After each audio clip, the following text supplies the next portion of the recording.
నమస్తే. సనాతన ధర్మంలో గోత్రం అనేది వ్యక్తిని అతని మూల వంశంతో అనుసంధానించే ఒక ముఖ్యమైన గుర్తింపు.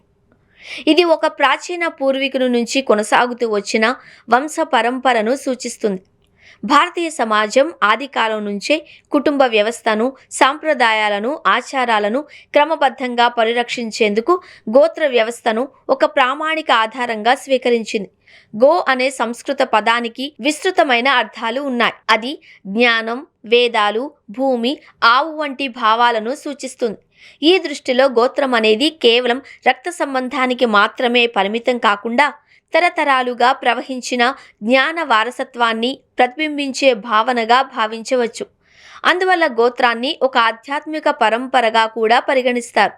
వేదకాలంలో వశిష్ఠ, భరద్వాజ, అత్రి, విశ్వామిత్ర, గౌతమ, కశ్యప, జమదగ్ని వంటి సప్తర్షుల పేర్లతో ప్రధాన గోత్రాలు ఏర్పడ్డాయి. ఈ మహర్షులే అనేక వంశాలకు ఆది గురువులుగా భావించబడ్డారు. ప్రతి గోత్రం ఒక నిర్దిష్ట ఋషి ద్వారా ప్రవహించిన సాంప్రదాయాన్ని సూచిస్తుంది అని వ్యక్తి ఏ ఋషి పరంపరకు చెందినవాడో గోత్రం ద్వారా తెలుసుకోవచ్చు. కాలక్రమేణా సమాజం విస్తరించడంతో పాటు కొత్త వంశాలు ఏర్పడ్డాయి. ప్రముఖ పూర్వీకులు, రాజవంశాధిపతులు, సమాజానికి మార్గనిర్దేశం చేసిన నాయకుల పేర్లతో ఉపగోత్రాలు ఏర్పడడం వల్ల గోత్ర వ్యవస్థ మరింత విస్తృత రూపాన్ని సంతరించుకుంది.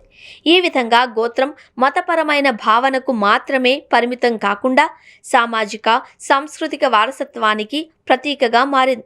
ఆచారాలలో గోత్రం యొక్క ప్రాధాన్యం. హిందూ సాంప్రదాయం జీవన విధానంలో గోత్రానికి విశేషమైన స్థానం ఉంది. వివాహాలలో ఒకే గోత్రానికి చెందిన వ్యక్తుల మధ్య సంబంధాన్ని నివారించాలి అనే ఆచారం సనాతన ధర్మంలో ప్రాచీన కాలం నుంచే ఉంది. ఇది వంశ పరంపరను సంరక్షించడానికి, సహజ సమతుల్యాన్ని కాపాడడానికి రూపొందించిన జ్ఞానపూరిత నియమంగా భావించబడుతుంది. అలాగే పూజా విధానాలు, శ్రాద్ధ కర్మలు, ఉపనయనాది సంస్కారాలలో గోత్రోచ్చారణ చేయడం ద్వారా పూర్వీకుల స్మరణ కొనసాగుతోంది. గోత్రం అనేది మన గతాన్ని గుర్తు చేసే ఒక బలమైన బంధం. అది పూర్వీకుల పట్ల గౌరవ భావాన్ని పెంపొందించి వంశ పరంపర పట్ల అవగాహనను కలిగిస్తుంది. ఆధునిక జీవన శైలిలోనూ తమ గోత్రాన్ని తెలుసుకోవాలి అనే ఆసక్తి పెరుగుతూ ఉండడంతో మన మూలాల పట్ల ఉన్న అంతర్గత అనుబంధాన్ని స్పష్టంగా సూచిస్తుంది.